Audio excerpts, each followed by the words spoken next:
We all do it regularly, rereading books. But did you know it might be more connected to your cognition and emotion than you might think? Let's talk about it.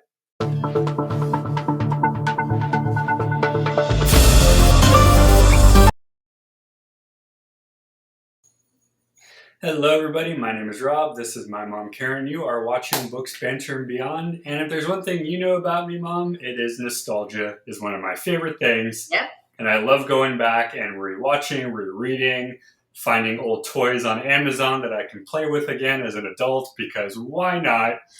And it's actually funny thing I keep seeing now is everybody goes, hey, those people who still play with your toys are much more empathetic and da-da-da-da.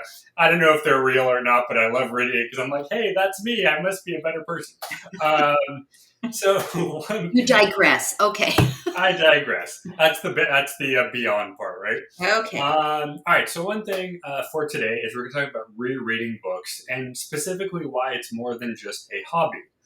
I'm sure many people watching, myself, you included, I know lots of people that do it as well. People reread books for various reasons. Sometimes you do it because you're in between books, you're looking for something new to read. Sometimes you like it that much where you just want to read it 50 times because it's your favorite book. Sometimes maybe you read it and you're like, wait a minute, I missed something. I want to go back and read it again.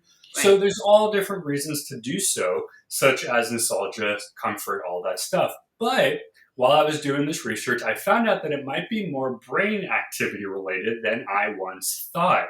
There have been studies shown that cognition and emotion take precedence into why we reread. The first time you read a book, our focus is on the plot and then what happens until the end. But on the second, or maybe third or fourth, we're more likely to notice things like themes, symbols, and how the craft of the author's writing is as you go. I will always use Clark as my example because apparently I'm obsessed with him. I don't know why, it just happened. But something like that, to me, every time I do reread the books or just even parts, I do tend to deep dive and go, wait a minute, I didn't think of that the first time. Then I'll go online and I'll research that keyword or I'll research that idea. And soon I have a whole new slew of research, maybe for another video, that I can talk about with you or someone else. And I think that's where rereading comes into play. So I'll pass it to you really quick. I know you just got into fiction stuff, but is there anything that you've reread multiple times previous? Yeah. And what was the reason for it? Yeah. So I can honestly say I don't think I would ever reread a fiction book with the exception of some of the classics from when I was growing up. Gone with the Wind, I know I read a couple of times. Okay.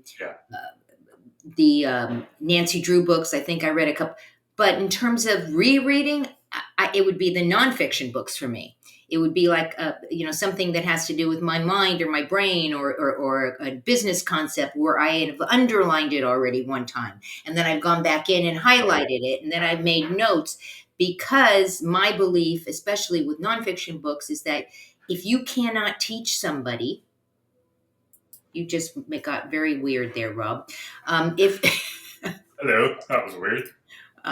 If you can't teach somebody something that you've read or you've learned, then you really haven't learned it. And so I tend with a nonfiction book, because I do reread nonfiction books. I mean, that's just a given that I'm going to reread it. Do you reread fiction books? Other than a few authors, not so much. I will do it for, obviously if we're doing a video on somebody, I'll reread to understand what we're talking about. If there is a specific one, like I know we've talked about Dante's Inferno here, because I love the kind of the allegory. So there's a couple that I will do purposely, but I think I'm kind of on the same with you for nonfiction stuff in terms of, stuff about nature, stuff about history, because that's the kind of stuff that you can actually converse about because it actually has a meaning to it. Not to say fiction doesn't have a meaning, but I think if you are trying to understand a point of a story, it's easier to understand a point of, let's say, a business book or a self-help or a history book, because at least it's something you can use, I guess, versus in a fiction book, it's more of, hey, what did you like about it? I think rereading a fiction book might have a place in book clubs, right? So when, let's say, we pick a book, it's a fiction book, because generally, well, maybe not. I don't know. Book clubs, do they normally pick fiction books? Usually, book clubs are fiction. Yeah. Right? And people read it, and then they discuss it, which might encourage people to go back and reread, if not the whole book, segments of books or sections, I guess. So actually, okay, so that brings up you just made me think of something. Yeah, because I know in school when you were studying literature, um, your teacher would say, okay, go back and reread X book, then go reread this one. And for the purpose of you were then going to go back into class and have either a test on it, have a discussion on it, or whatever. Right. So I think in terms of using it as a group project, Right. fiction is going to be better than nonfiction, because fiction will then allow you to use the creative side of your mind. Right. When you're looking to reread personally, I think I would go with your choice, and I would say nonfiction, because for me, it's easier to discuss amongst myself a nonfiction than it would be to decipher fiction without a secondary person to do it with. Are there any books that you would never reread? I hate to say it. I mean, I think, and it's funny because there's Reddit threads on this all over the place.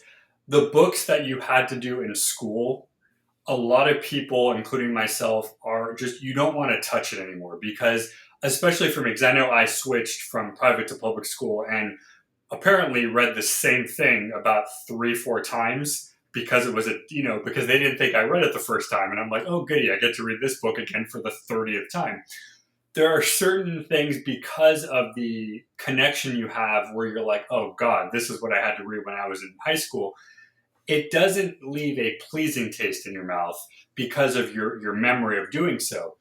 There are books that I've tried to reread that I totally didn't like, and I just got through to a part, and I'm just like, you know what? This is too much of like a work than it is fun. Yeah. And that's what it is. So some of the classics, some of Shakespeare, stuff like that, it's hard to read. I can talk about it, but it's hard to actually have to reread it again, because there's just that connotation of, ugh, my teacher made me do this 15 times. I don't want to do that anymore. So yeah. The book that comes to mind for me is the Odyssey, Iliad and the Odyssey. And I have a distinct memory. I've read it. I did read it. I mean, I remember reading it. I don't remember a lot of it, but I remember reading it. But the idea of having to read it again, I would never read it. That's one of those books. It's like you have. I have a love-hate relationship with that one. I hate it to high heaven for the fact that it's like this big. Right, it's huge. However, being a fan of mythology, I appreciate the character and everything. But yeah, that's why I was laughing when you said that, because that is one of those things where I hit it, and people will look at me because I just said Inferno a minute ago, and people go, "How the hell did you read that?" Because that's originally Latin that was translated to English, right? And for some reason, there's a difference for me, I guess. And both of them, and again, the Inferno is not a happy book. It's not a book you read when you want to be happy, but it's an interesting ideals of what life was back then. But when you talk about the Iliad and the Odyssey, it's the length and the thing. And I can just imagine the person sitting down going, hey, I'm going to write a 5,000-page story because I can. And you're all going to enjoy the story because why not? And I just realized, Rob, another reason that we may reread fiction books is that if we've read a book that we love and then we go see the movie, and the movie we say, was it really like the book, or the book was better, and there might be a tendency to want to go back and read the book. And to say, I think a lot of times, and I don't know where I read it, but when a movie that was a book came out, you see an influx of the books being bought again, right? And I think it's probably for something like that, because people then go back and go, wait a minute, they have to buy the book again, they have to reread it. So I think there is some sort of connection there. You're right, of when somebody sees another version of it, whether it's TV, whatever, they go back, they buy it. they reread it and they go, yeah, that's right. That's not how that went down. The book did it this way.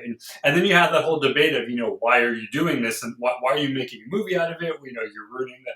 So yeah, that's a very good reason to reread, because it's kind of like the reassurance of going, wait a minute, I was right. This is how the book worked. This is not how it happened. The So TV show is wrong. are you one of those people that think that books should remain books and should never be made into movies? I mean, look, I will watch a fair amount of TV that is off of a story or whatever. There was a point in time where I thought books should just be books, because that's what, that's the media. There's a media for books, there's a media for TV, there's a media, whatever. I think at this point, it would be lying to say that I don't watch the stuff. But most of the time, it's really just for background, kind of silly. Right. I don't necessarily watch the film because I want to see the book come to screen. It's more of like, okay, it's kind of, for me, it's a comic book character. It's like watching Spider-Man. I'm not watching Spider-Man because it's different than the comic. I'm watching it because it's a fun dude to watch do things. So it's kind of one of those, I don't necessarily think it should be a thing, but it is. So I guess I'll take part when I feel like taking part. Right. Well, we want to encourage people to do a redo or reread. Go check out the books at the Next Chapter Bookstore.shop. That is such a mouthful, Rob. Where they can find their favorite book and do a do-over, right? Reread a book. I am sure we have books that some of you have already read once or twice, so why not get another copy and reread it again? Exactly. We know you have a choice as to where you spend your time. You chose to spend it with us, and we are always happy to hear that. Go out, give somebody an awesome day. We'll see you next week. See you later, everyone. Bye.